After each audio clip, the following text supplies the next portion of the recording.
You're watching the Evening Report at 6. Your news and weather headlines start right now. This virus does not see race, does not see ethnicity, does not see gender, does not see a border, does not see a tribal boundary or a state boundary. It's everywhere. 1 year ago today, North Dakota reported its first case of coronavirus. And from there, health and safety concerns kicked into high gear. And the situation became even more concerning as case numbers and then deaths began to increase. There is no limits to the amount of kindness that we can show to other people. There's no limit to the amount of gratitude we can give to other people. There's no limit to the amount of patience that we can provide to other people. And there certainly is no limit on the amount of love that we can share for people that are actually suffering.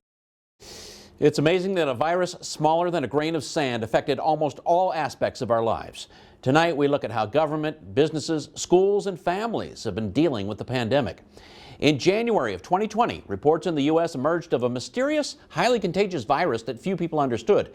And it wasn't until March 11th, 1 year ago, as we mentioned, that the first case of coronavirus appeared in North Dakota. 2 days later, on March 13th, Governor Burgum declared a state of emergency. And a short time later, he ordered schools to close. Eventually, he ordered schools to finish out the academic year in an online format. It was on March 27th that the first North Dakotan died with COVID-19. Since then, more than 1,400 people have passed away with the disease. And by the time North Dakota children returned to school in August, the state was heading into a second wave of infections. Active cases peaked on November 13th. On that same day, Governor Burgum implemented a statewide mask mandate. And weeks later, when coronavirus cases began to trend downward, restrictions were lifted. Early on, many of us learned about what was going on from Governor Burgum's news briefings. He did what most other governors did and made daily announcements on the latest trends, orders, and mitigation efforts. It started in a small conference room at the Capitol. The more than hour-long televised specials would become the governor's platform to calm a concerned population and try to persuade a skeptical one as well. Some pleas even got emotional. North Dakota Smart has to also include a giant dose of empathy, understanding, patience, and I would even go as far as say as love. He sold a change in behavior at those briefings, putting the implementation on local task forces, which were given a COVID risk meter with corresponding recommendations. While some counties qualified for mask mandates and business closures, they remained recommendations. In the fall, the risk meter was abandoned and guidance returned to a statewide effort, which led to the mask mandate and another round of business restrictions, which expired in January. Well, masks played a big role in the pandemic, and they became a battle of freedom versus necessity. Morgan Beth has the story on how a piece of fabric was politicized. Whether it's a cloth mask that can be washed and reworn, or a one-use surgical mask, or any other mask in between, North Dakotans have their viewpoints on wearing them. From opinions on whether masks are effective, there's no actual evidence that proves this, or take away personal freedom, it's not really taking your right away, to business owners trying to serve their customers. But they do complain about it, which is totally understandable. Differing views on masks have caused clashes. Public health professionals, people are dying alone, and we need to do something.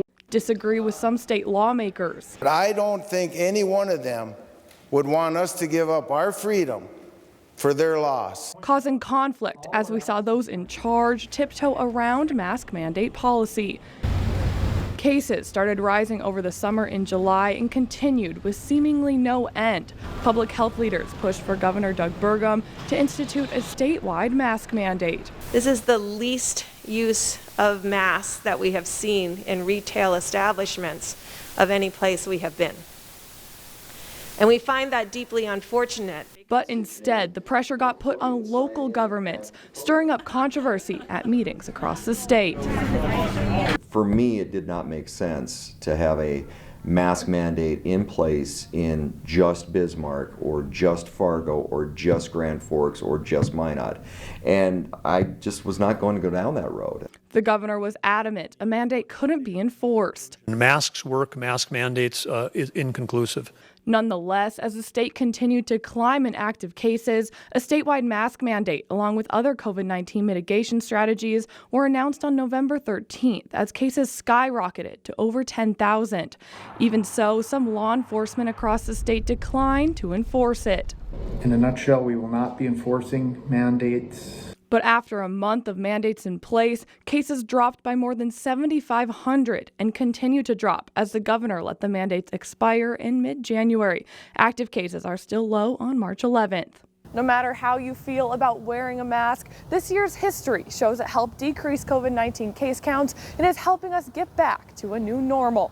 In Bismarck, I'm Morgan Benth reporting for your News Leader. We're seeing this disturbing trend and increase in hospitalization. We're seeing an increase in the number of actives. So I think it's just a good, early warning sign for North Dakotans to say we've got to take this thing seriously, that it's still here, it's still contagious, and we have to follow the basics on how to make it not spread. We've been keeping tabs on the pandemic in North Dakota with this graph of active and new cases. The first wave emerged last spring and appeared to taper off after May and the arrival of summer. But it all peaked in November with more than 10,000 active cases.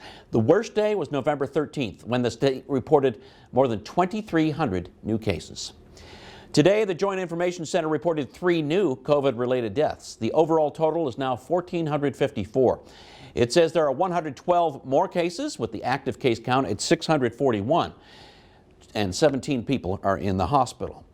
The vaccination numbers are getting better. More than 167,000 North Dakotans have received at least 1 dose of the vaccine, which is about 22% of the state's population, and 12.4% have been fully vaccinated. The State Health Department has been responsible for distributing what vaccines it receives from the federal government to those who can administer the shots. We've now made it to people in Tier 1C, which includes essential workers. The virus really rocked families with children in school. First, it was distance learning last March through the end of May. Then they transitioned to a hybrid model in August. Eventually, schools returned to daily face-to-face instruction. Haley Brown has reaction to a roller coaster experience. Many people I spoke with said overall they are proud of the way district administrators and teachers handled the situation. Others were disappointed in the lack of school activities students got to participate in. Students across the state are back walking in the school hallways this March, but this time last year, the halls were empty. We're making a recommendation tonight that statewide we close the K-12 schools for 1 week. That is in 5 days. Students face the reality that many of their school activities and extracurriculars would be canceled for the remainder of the school year. I was shocked. At first, I was really disappointed because I missed out on my track season, which was very hard. Educators began to miss those close relationships with their students. We lost our personal connections of just being able to literally grab a student and give them a huge hug. School districts adopted different models of instruction for the start of the next school year. Some utilized a hybrid learning model, a combination of in-person and online learning. Those days, the teachers had so much on their plate, I think, that they were sort of just focused on the kids that were there. And so they were like, okay, basically everybody who was here yesterday and you're schooling at home today, you know what you have to do, so go get your work done. Teachers say juggling the 2 different modes of instruction wasn't easy. We're having some students online while having some students here for hybrid who are here half the time and half not, and then having some students in front of us was difficult. And then chances are, as North Dakota cases started to decline and risk levels were lowered, many districts began to fully open back up, and students got to feel some form of normalcy they hadn't experienced in a long time. He was so happy. Like, I went and picked him up and he was just talking a mile a minute when we got on the way home, because he finally got to see his friends. He saw friends that he hadn't seen in like a year. It's unknown how long teachers, parents, and students will be impacted by COVID-19, but they say they have learned to adapt to change during these trying times. While COVID-19 brought many challenges to school districts across the state, some district leaders say the pandemic isn't all bad. Many are shifting their focus to what can they take away from this pandemic to benefit the future of education.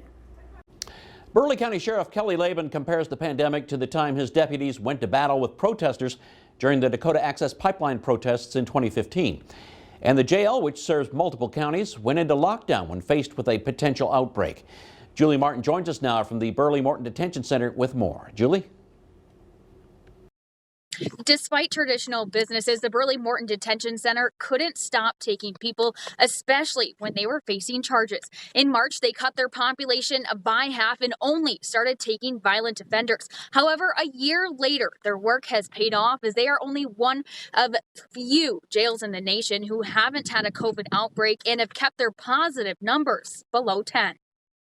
It was early March when the detention center took in 3 men on serious drug charges.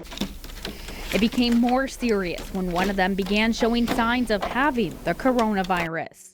By the time I got to the jail in an hour or so, all 3 inmates were displaying symptoms of COVID. Deputies utilized previous H1N1 protocols to begin devising a plan for keeping COVID out of the jail. When arrests were brought in off of the streets, there were information that we had to obtain off of everybody. Like, have you been around people? Have you had any COVID symptoms? Were you tested? What were your test results? The jail population was cut from 280 inmates to 170. Many were released on lower bonds or promises to appear. That gave us an opportunity, combined and condensed the people that have been here for a long time, to give us room for the people that were just coming into our facility. New inmates were placed on a 14-day medical observation before being released to the general population. And once that 14 days was done, then we would say, okay, this pod can be moved now at this time. This meant opening a new pod never used before and bringing in extra correctional officers. The more we asked, the worse the information became, the more they stepped up and came to work. Since March of last year, only 6 inmates have tested positive for the coronavirus. I don't think that my life is more important than anybody else's life in this jail. Everybody's important. As time has gone on, the medical observation has gone down to 10 days. Arrest warrants have started coming in again, and the jail is getting back to its normal capacity.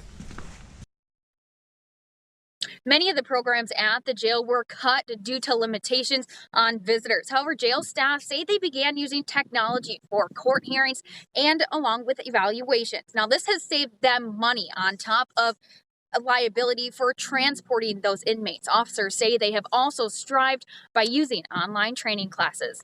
Live in Bismarck, I'm Julie Martin reporting for your News Leader. Infectious disease experts say herd immunity plays a key role in getting society back to normal. That would take at least 70% of the population being inoculated, or restrictions and health precautions could remain in place for years. Coming up, the saga of the expelled legislator has come to an end. We'll tell you the conclusion. We've got a little bit more sunshine in Bismarck, where it's 37 degrees and nice weather continues until your weekend. We'll be back right after the break.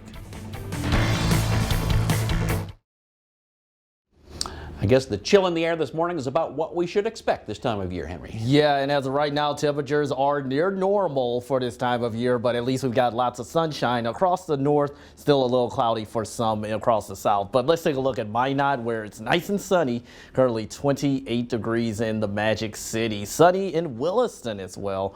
Right now 30 degrees, north wind at 7 miles per hour. Still got a few clouds across the capital city, but for the most part, Bismarck mostly sunny.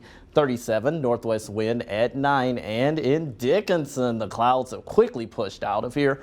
32 degrees, west wind at 14 miles per hour. But notice some of that cloud cover still lingers across far southwestern North Dakota and southeastern Montana. So for the moment, the sky continues to clear region-wide. Where they had the snow yesterday, Fargo 28 degrees, Grand Forks 26.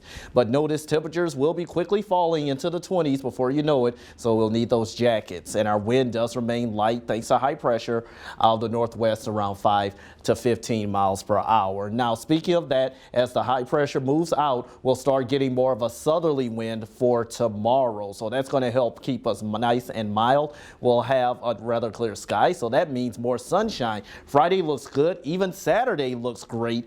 Nice and pleasant start to the weekend. More sunshine expected Saturday afternoon, but notice where the big storm is going to be across the nation. It's the central Central Plains, showers and even some severe thunderstorms possible extending from portions of Nebraska down into Texas. But on the backside of this rather strong storm system, they're going to be dealing with snow across the Rockies. And notice that does include Denver. How much snow could they get? Well, check this out. Possibly anywhere from a foot, some places in the higher elevations up to 3 feet of snow in parts of the Rockies. Now, is this storm going to impact us? Not at all. I know we need the moisture, but it is just not in the forecast. In fact, the next several storm systems are still going to remain well to our south, which means we remain dry for tonight. A little chilly. Teens are going to be our morning lows. Light wind continuing through tomorrow. Maybe a little breeze at times, but gorgeous with sunshine and temperatures in the 50s.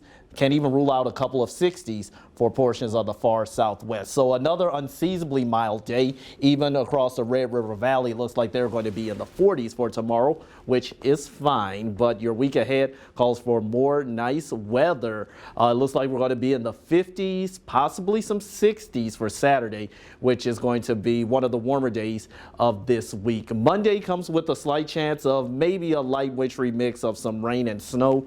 Nothing significant expected. Just a weak little disturbance pushing through for Monday. After that, we're back into the 40s for the rest of next week with very few, if any, mentions of moisture. Ousted State Representative Luke Simon says he will not challenge his expulsion before the state Supreme Court. He says prolonging the process would leave his constituents without representation for the rest of the legislative session. The District 36 party chairman has the responsibility of appointing a replacement. Later on West Dakota Fox News at 9, a look at how the past year has affected one of the state's largest industries, oil and gas. Plus why protecting that industry means North Dakota's senators are voting no on a Biden cabinet member pick. But up next on the Evening Report, day one of the Super A is underway. The Mandan and Bismarck boys both played games this afternoon. LT will give us a look.